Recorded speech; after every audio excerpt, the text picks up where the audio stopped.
Hello and welcome to simple maths by Parul. आज के video में हम सेट्स की एक्सरसाइज 6B के 6 to 10th डिस्कस करेंगे। स्टार्ट करते हैं। यह है क्वेश्चन नंबर 6। गिवन सेट है universal set. Set builder form में यूनिवर्सल सेट डिफाइंड किया हुआ है।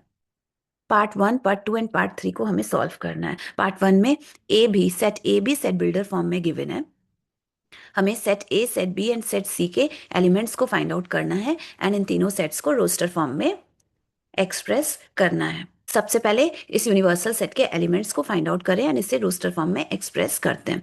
यूनिवर्सल सेट को मैं यहाँ कैपिटल यू से डिनोट करते हैं। तो इसके एलिमेंट्स हैं वो सारे x, such that x is the element of natural numbers and x is less than 20. x natural number का element है and x 20 से less है। That means x वैसे natural numbers हैं जो कि 20 से less है। Natural number कहाँ से start होता है? 1 से।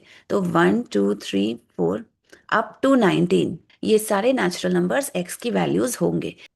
क्या 20 x की वैल्यू होगी? नहीं होगी। क्यों? क्योंकि डिफाइन किया गया कि x 20 से लेस है। 20 क्या 20 से लेस है? नहीं, 20 तो 20 के इक्वल है, तो इसलिए 20 x की वैल्यू नहीं होगी। ओनली 1 से लेकर 19 तक जितने नेचुरल नंबर्स हैं वो सारे नेचुरल नंबर्स x की वैल्यूज होंगे। यूनिवर्सल सेट के एलिमेंट्स सारे x होते हैं, तो ये सारी x की वैल्यूज यूनिवर्सल सेट के एलिमेंट बन जाएंगे।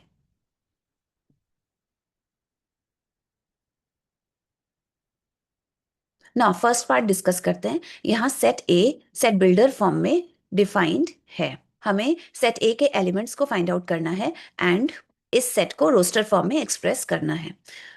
According to this definition set A के एलिमेंट्स कौन से होंगे? वो सारे एक्स होंगे such that x is equals to 3p, where p is the element of natural number. इस फॉर्मूला से एक्स की जो जो वैल्यूज निकल के आएगी वो सारी एक्स की वैल्यूज सेट ए के एलिमेंट होने चाहिए according to this definition of set A. But क्या सारे एक्स की वैल्यूज इस सेट ए के एलिमेंट होंगे? नहीं। एक्स की कौन कौन सी वैल्यूज इस सेट ए के एलिमेंट बनेंगे? अब क्योंकि यहाँ यूनिवर्सल सेट गिवन है, हम जानते हैं सेट ए के एलिमेंट्स यूनिवर्सल सेट के ही अंदर की कुछ एलिमेंट्स होंगे। यूनिवर्सल सेट के बाहर के एलिमेंट्स सेट ए के एलिमेंट्स नहीं हो सकते। इसलिए x की वैसी वैल्यूज जो कि यूनिवर्सल सेट के अंदर की है वही सारी x की वैल्यूज इस सेट ए के एलिमेंट्स बनेंगे।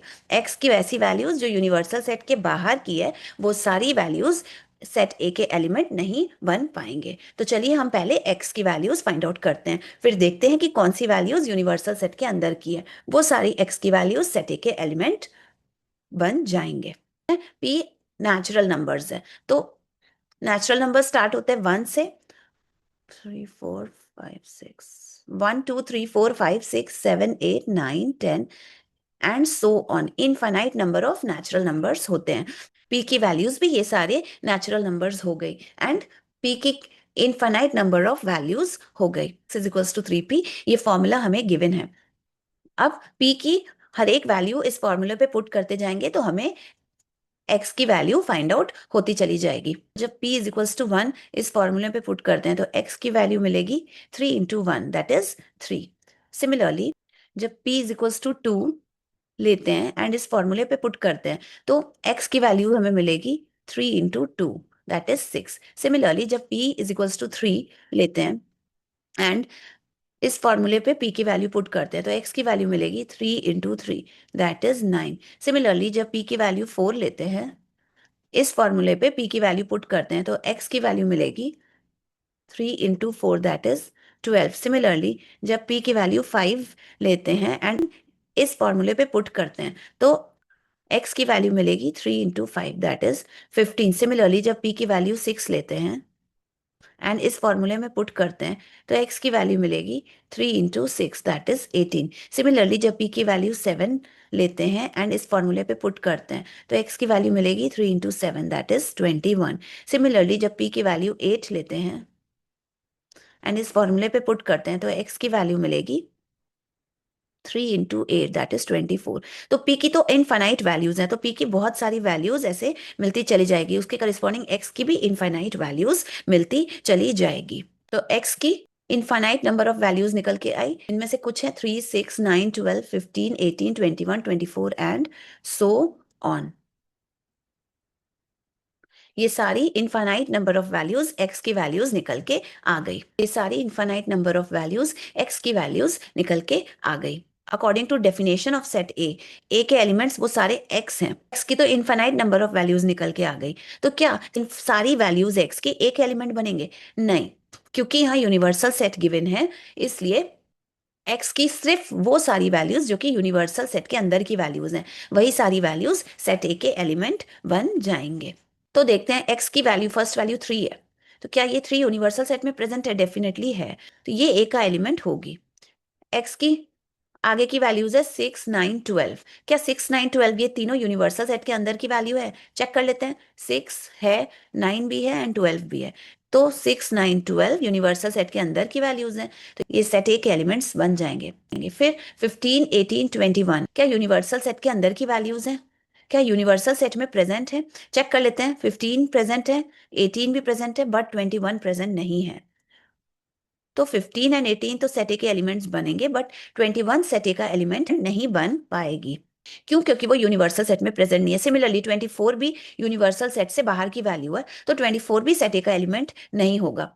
अब x की तो आगे भी बहुत सारी वैल्यूज हैं, 21 से आगे की जितनी वैल्यूज हैं वो सारी वैल्यूज उस यूनिवर्सल सेट के बाहर की वैल्यूज है, इसलिए ये सारी वैल्यू सेट ए का एलिमेंट नहीं होगी। सारी x की वैल्यूज हैं जो कि यूनिवर्सल सेट में प्रेजेंट है। तो हम फाइंड आउट कर लिए सेट ए के एलिमेंट्स एंड सेट ए को रोस्टर फॉर्म में भी एक्सप्रेस कर दिए। सेकेंड पार्ट देखते हैं। सेकेंड पार्ट में सेट बिल्डर फॉर्म में सेट बी डिफाइंड है। According to this definition set B के एलिमेंट्स हो जाएंगे सारी y की values such that y is equals to 2n plus 3। इस फॉर्मूले से हम y की वैल्यू फाइंड आउट करेंगे। n की वैल्यूज पुट करते चले जाएंगे, y की वैल्यूज निकलती चली जाएगी। n क्या है? n is the element of natural numbers. According to this definition y की सारी वैल्यूज b के एलिमेंट्स होंगे, बट क्योंकि यहाँ यूनिवर्सल सेट गिवन है, इसलिए y की सिर्फ वो वैल्यूज b के एलिमेंट्स बनेंगे जो कि यूनिवर्सल सेट के अंदर की वैल्यूज हैं। y की वैसी वैल्यूज जो कि यूनिवर्सल सेट के बाहर की वैल्यूज हैं, वो सारी वैल्यूज b के एलिमेंट्स नहीं बन पाएंगे। स्मॉल n क्या है? सारे natural numbers. Natural number start होते हैं 1 से, infinite number of natural numbers होते हैं, तो स्मॉल n की भी इनफाइनाइट नंबर ऑफ वैल्यूज निकल के आ गई। i is equals to 2n plus 3, ये फॉर्मूला हमें गिवन है जिससे हम y की वैल्यू को फाइंड आउट करेंगे। इस फॉर्मूले में n की वैल्यूज पुट करते जाएंगे, उसके करस्पॉन्डिंग y की वैल्यूज निकलती चली जाएगी। जब n की वैल्यू हम 1 पुट किए, जब n की वैल्यू 1 लिए एंड इस इक्वेशन में पुट किए n के प्लेस पे 1, y की वैल्यू हमें 5 मिली। सिमिलरली जब n की वैल्यू हम 2 लिए एंड इस इक्वेशन में पुट किए तो हमें y की वैल्यू 7 मिली, तो हमें y की वैल्यू 7 मिली। सिमिलरली जब n की वैल्यू हम 3 लिए, n की वैल्यू 3, तो हमें y की वैल्यू 9 मिली। इसी तरह से n की वैल्यू जब 4 लेते हैं एंड इस इक्वेशन में पुट करते हैं तो y की वैल्यू 11 मिली। n की वैल्यू 5, 6, 7, 8, 9 लेते हैं यहाँ पे n की वैल्यू, तो हमें y की वैल्यूज 13, 15, 17, 19, 21। n की तो इनफाइनाइट नंबर ऑफ वैल्यूज हैं, तो n की बहुत सारी वैल्यूज हम लेते चले जाएंगे, तो y की भी बहुत सारी वैल्यूज मिलती चली जाएगी। तो y की ये सारी वैल्यूज निकल के आ गई। y की इनफाइनाइट नंबर ऑफ वैल्यूज निकल के आ गई। तो क्या ये सारी y की वैल्यूज सेट बी के एलिमेंट्स बन जाएंगी? नहीं, ओनली वो सारी y की वैल्यूज जो कि यूनिवर्सल सेट के एलिमेंट्स है वो सेट बी के एलिमेंट बन पाएगी। फॉर एग्जाम्पल देखते हैं, फर्स्ट वैल्यू 5, तो 5 यूनिवर्सल सेट में ही है, तो 5 सेट बी का एलिमेंट हो जाएगा। सिमिलरली 7, 9, 11 चेक करते हैं, क्या 7, 9, 11 सेट यूनिवर्सल सेट के अंदर की वैल्यू है? 7 है, 9 है एंड 11 भी यूनिवर्सल सेट के अंदर की वैल्यूज है, तो ये तीनों वैल्यूज 7, 9 एंड 11 सेट बी के एलिमेंट बन जाएंगे। सिमिलरली 13, 15, 17 चेक करते हैं, क्या ये तीनों वैल्यूज यूनिवर्सल सेट के अंदर की वैल्यू है? 13, 15, 17 डेफिनेटली यूनिवर्सल सेट के अंदर की वैल्यू है, तो ये तीनों 13, 15, 17 सेट बी के एलिमेंट्स हो जाएंगे। सिमिलरली 19, 21 क्या यूनिवर्सल सेट के अंदर की वैल्यू है? 19 तो प्रेजेंट है यूनिवर्सल सेट में, बट 21 प्रेजेंट नहीं है, तो 21 यूनिवर्सल सेट के बाहर की वैल्यू हो गई, तो इसलिए 21 इस सेट का एलिमेंट नहीं हो बन पाएगा। ओनली 19 इस सेट का एलिमेंट होगा। 21 के बाद ये आगे बहुत सारी वैल्यूज y की, वो सारी वैल्यूज सेट बी के एलिमेंट्स होंगे?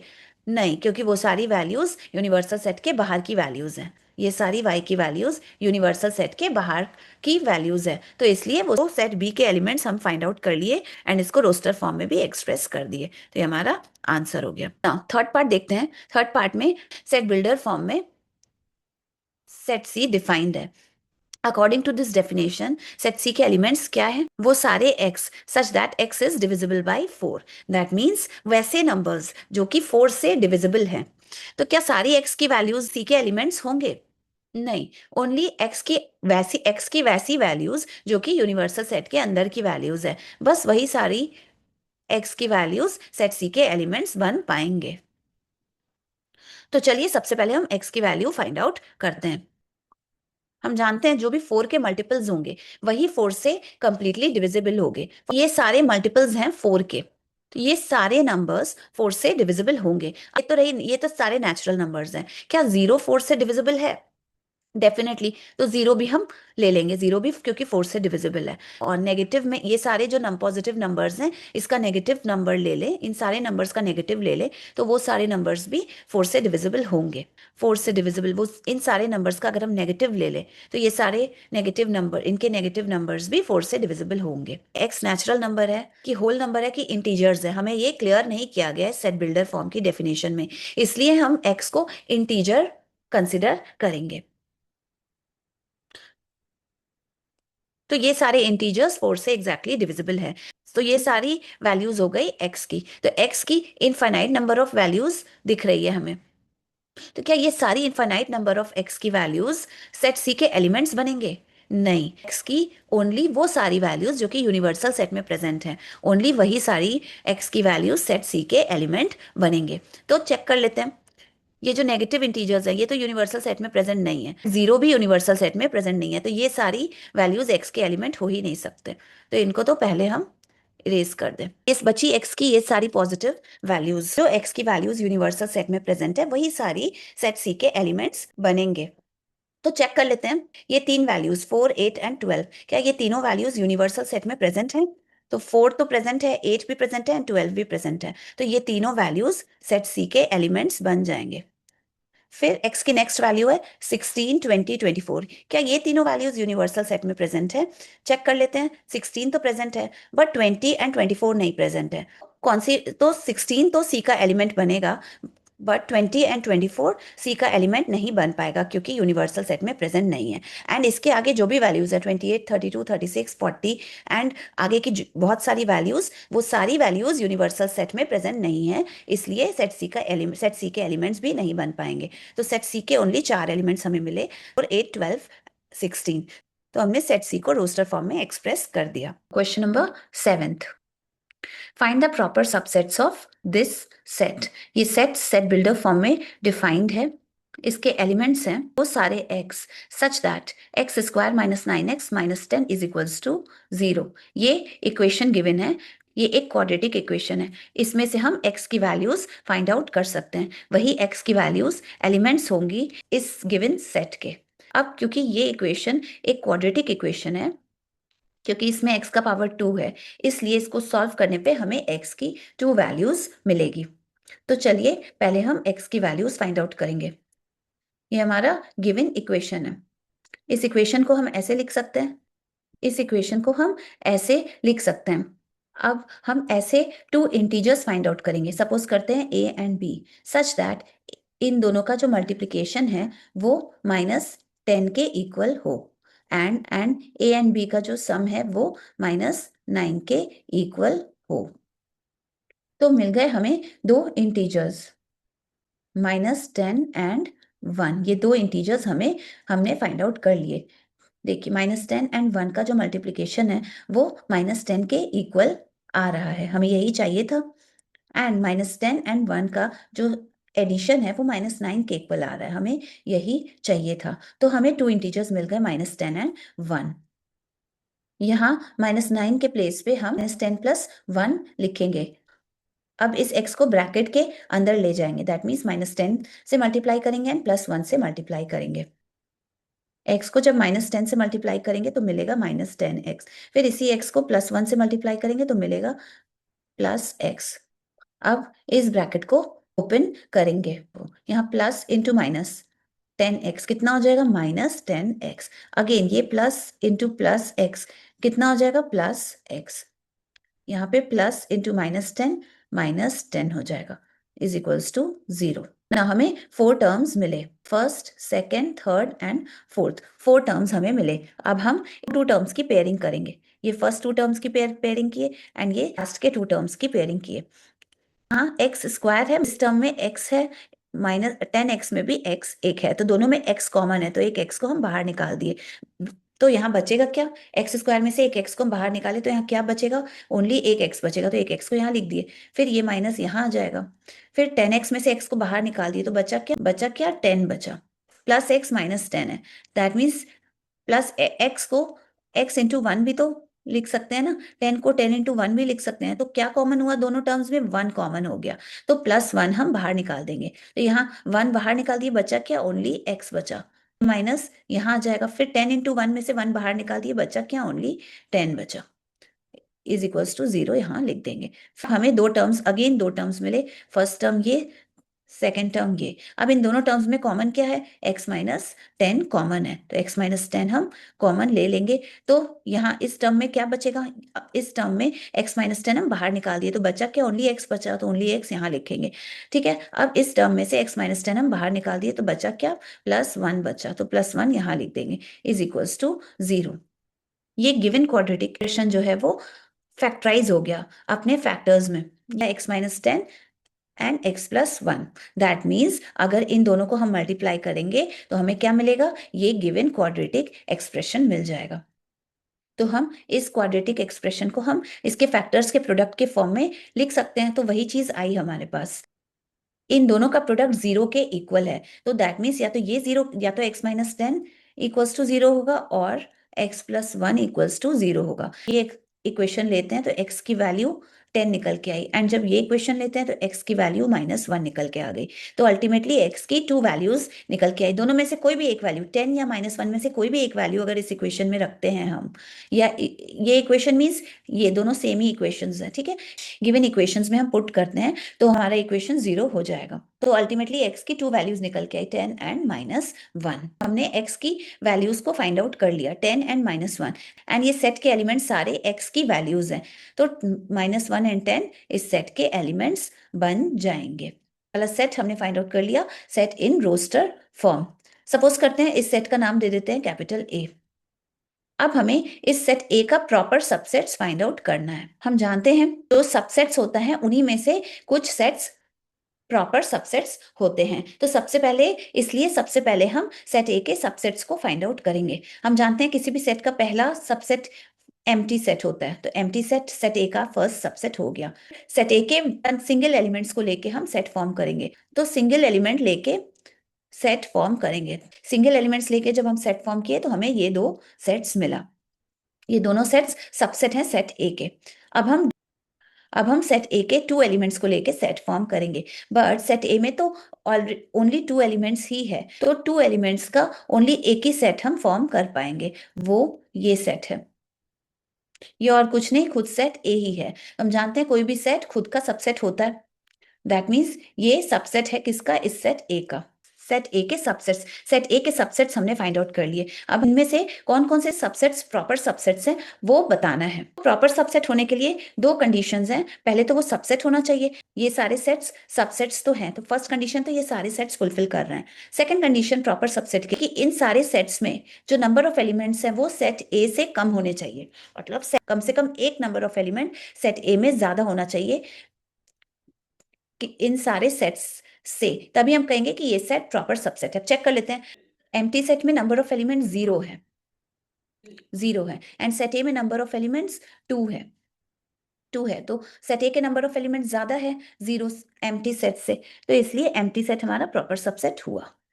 ठीक है, अब ये वाला सेट देखते हैं। इस सेट में नंबर ऑफ एलिमेंट्स कितने हैं? 1 है। सेट ए के नंबर ऑफ एलिमेंट्स 2 है, जो कि ज्यादा है इस सेट से, तो इस वजह से ये सेट भी हमारा प्रॉपर सबसेट हुआ। अब इस सेट में भी नंबर ऑफ एलिमेंट 1 है, बट सेट ए में नंबर ऑफ एलिमेंट्स 2 है, जो कि ज्यादा है इस सेट से, तो इसलिए ये सेट भी प्रॉपर सबसेट हुआ ना। अब ये वाला सबसेट देखते हैं, तो इस सबसेट में नंबर ऑफ एलिमेंट्स 2 है, बट सेट ए में नंबर ऑफ एलिमेंट्स 2 है, जो कि इसके इक्वल हो गया। बट प्रॉपर सबसेट होने के लिए सेट ए में नंबर ऑफ एटलीस्ट एक वन नंबर ऑफ एलिमेंट ज्यादा होने चाहिए इस सेट से, तब जाके ये सेट प्रॉपर सबसेट कहलाएगा सेट ए का। बट यहाँ तो इक्वल नंबर ऑफ एलिमेंट्स है दोनों में, इस सेट में भी एंड सेट ए में भी, इस वजह से ये सेट प्रॉपर सबसेट नहीं कहलाएगा। ये सेट सबसेट तो होगा बट प्रॉपर सबसेट नहीं होगा।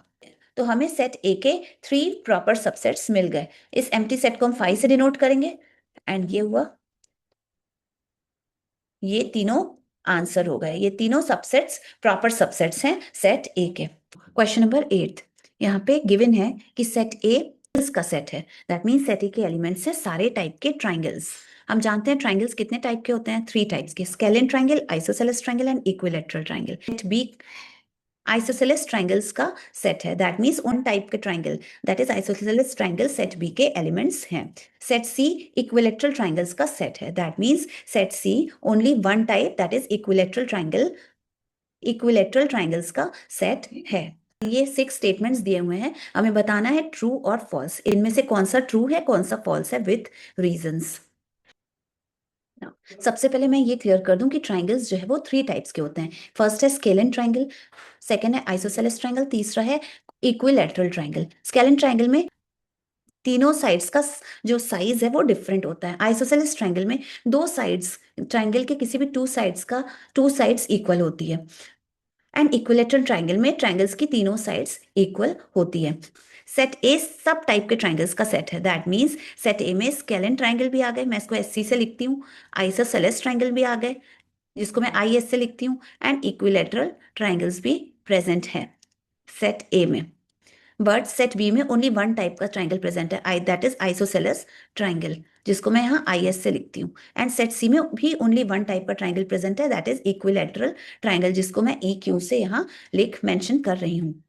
अगर सेट ए के सारे एलिमेंट्स सेट बी में प्रेजेंट हैं, तब हम कहेंगे कि सेट ए सबसेट है या प्रॉपर सबसेट है सेट बी का। सेट ए के सारे एलिमेंट्स हैं ट्राइंगल्स, सेट बी के एलिमेंट्स हैं आइसोसेलेस ट्राइंगल्स। तो अगर ये सारे ट्राइंगल्स आइसोसेलेस ट्राइंगल हो जाएं, तो ये सेट बी में प्रेजेंट होंगे। क्या all triangles are isosceles triangles? No, all triangles are not isosceles triangle. इसीलिए ए के सारे एलिमेंट्स, दैट इज सारे ट्राइंगल्स बी में प्रेजेंट नहीं होंगे। It implies that A is not subset of B। जब A सबसेट नहीं है, that means A proper subset भी नहीं होगा सेट B का। तो ये था रीजन, एंड ये जो फर्स्ट स्टेटमेंट है ये हमारा फॉल्स हो गया, क्योंकि कल के क्या आया कि A is not proper subset of set B, and इस फर्स्ट स्टेटमेंट में कह रहा है A इज proper subset of set B, तो ये तो गलत हो गया ना, दैट मीन्स ये फॉल्स है। सेकेंड पार्ट देखते हैं, B is subset of set A. हमें बताना है कि ये ट्रू है कि फॉल्स है।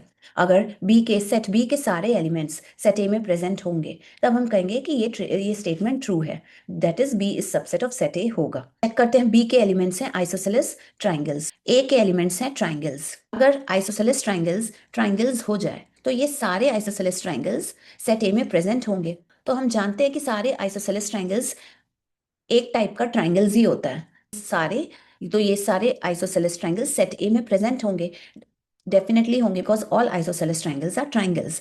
दैट मीन्स ये सारे आइसोसेलेस ट्राइंगल्स सेट ए में प्रेजेंट होंगे, दैट इज सेट ए के एलिमेंट्स होंगे। दैट मीन्स सेट बी के सारे एलिमेंट्स सेट ए में प्रेजेंट है। It implies that B is contained.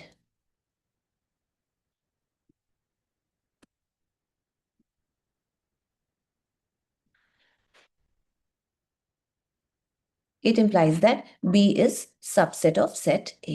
B A का सबसेट है, दैट मीन्स ये सेकेंड स्टेटमेंट ट्रू है, ये सेकेंड स्टेटमेंट ट्रू है। थर्ड स्टेटमेंट देखते हैं, set C is subset of set B. हमें बताना है कि ये स्टेटमेंट ट्रू है कि फॉल्स है। क्या सेट सी के सारे एलिमेंट सेट बी में प्रेजेंट हैं? अगर है तो ये सेट सी सेट बी का सबसेट होगा, एंड ये स्टेटमेंट ट्रू होगा। तो हम चेक कर लेते हैं, सेट सी के एलिमेंट्स हैं all equilateral triangles, set B के एलिमेंट्स हैं ऑल आइसोसेलेस ट्राइंगल्स। अगर इक्विलैटरल ट्रायंगल आइसोसेलेस होंगे तभी वो सेट बी में प्रेजेंट होंगे। हमने दो टाइप के ट्रायंगल्स लिए, एक है ये है इक्विलैटरल ट्रायंगल, ये है isosceles triangle.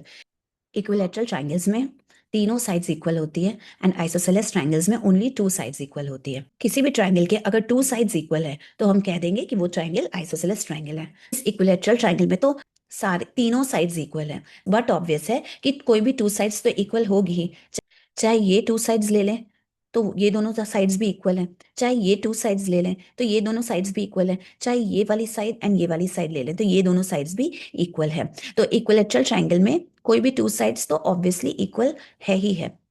That means equilateral triangle isosceles triangle होता है। सारे इक्विलैटरल ट्रायंगल्स को हम आइसोसेलेस ट्रायंगल्स भी बोल सकते हैं बिकॉज इसके टू साइड्स इक्वल होते हैं।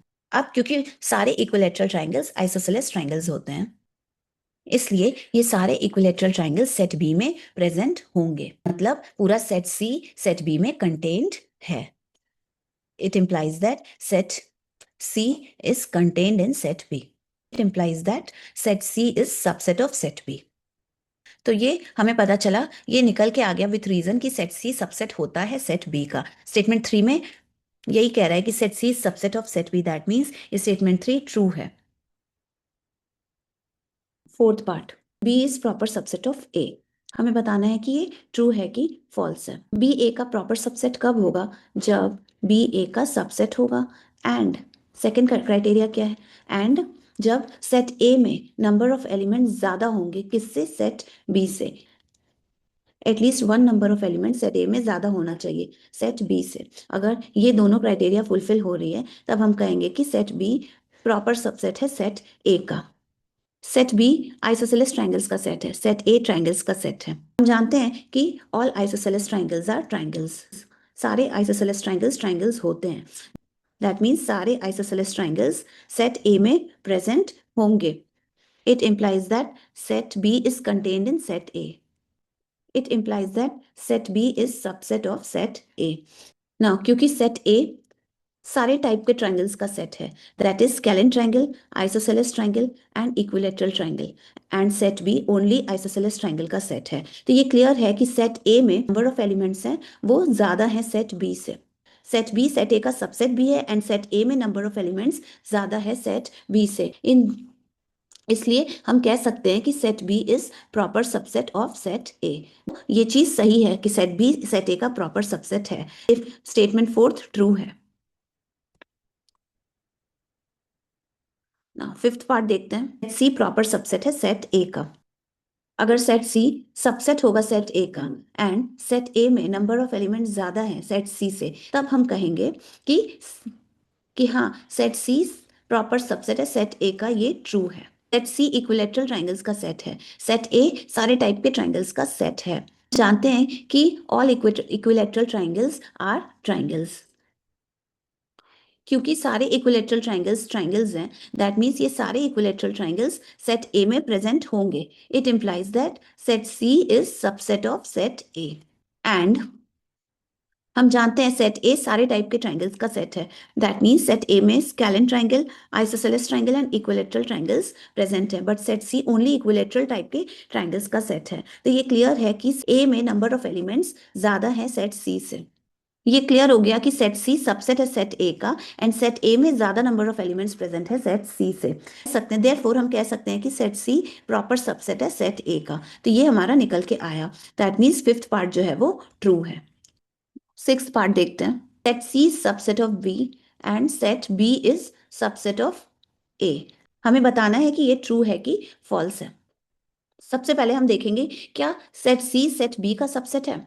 तो देखते हैं, सेट सी सारे इक्विलैटरल ट्रायंगल्स का सेट है, सेट बी आइसोसेलेस ट्रायंगल्स का सेट है। हम जानते हैं सारे इक्विलैटरल ट्रायंगल्स आइसोसेलेस ट्रायंगल्स होते हैं। ये बात हम थर्ड पार्ट में डिस्कस कर चुके हैं। इसलिए सारे इक्विलैटरल ट्रायंगल्स सेट बी में प्रेजेंट होंगे। It implies that set C is subset of set B. अब हमें यह पता करना है क्या सेट बी सेट ए का सबसेट है। देखते हैं। सेट बी आइसोसेलेस ट्रायंगल्स का सेट है, सेट ए सारे ट्रायंगल्स का सेट है। हम जानते हैं कि all isosceles triangles are triangles, इसलिए सारे आइसोसेलेस ट्रायंगल्स सेट ए में प्रेजेंट होंगे। It implies that set B is subset of set A. ये चीज भी सही निकल के आ गई, सेट बी सेट ए का सबसेट है। इक्वेशन 1 एंड इक्वेशन 2 को हम कंबाइन करेंगे तो हमें मिलेगा सेट सी सेट बी का सबसेट है, एंड यही सेट बी सबसेट है किसका, सेट ए का। तो ये बात निकल के आ गई, यही चीज स्टेटमेंट 6 में कही गई है, दैट मीन्स स्टेटमेंट 6 ट्रू है। सो ये सॉल्व हो गए question number 6, 7 and 8 from exercise 6B sets. From question number 9 हम नेक्स्ट वीडियो में सॉल्व करेंगे। अगर वीडियो पसंद आई है तो फिर चैनल को सब्सक्राइब जरूर करें। अगर आपको मेरे वीडियोस को सिस्टमैटिकली देखना है, गो टू माय प्लेलिस्ट। कोई भी क्वेरी हो तो कमेंट सेक्शन में कमेंट करके आप पूछ सकते हैं। मिलते हैं नेक्स्ट वीडियो में। Thank you and good bye.